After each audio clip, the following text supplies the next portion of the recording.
Republic Act No. 8485, an act to promote animal welfare in the Philippines, otherwise known as the Animal Welfare Act of 1998, taon ng pagsasabatas, 1998, pirmado ni Pangulong Fidel V. Ramos ang RA 8,485, na mas kilala bilang Animal Welfare Act, ang unang batas na komprehensibong nagtadhana sa tama at makataong pangangalaga ng mga mamamayan sa lahat ng hayop sa Pilipinas.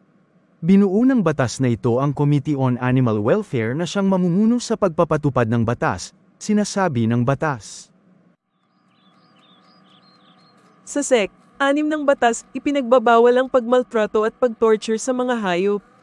Ipinasa rin sa bahaging ito ng batas na hindi maaaring pumatay ng hayop, maliban sa mga hayop na kinakain tulad ng baka, baboy, kambing, tupa, manok at iba pang poultry, kuneho, kalabaw, kabayo, USA at buwaya. Isang paglabag sa batas ang pagpatay sa mga hayop na hindi nabanggit liban na lamang kung ito ay dahil sa ritual ng isang relihiyon, malubhang sakit ng hayop, at animal control kung saan nasa bingit.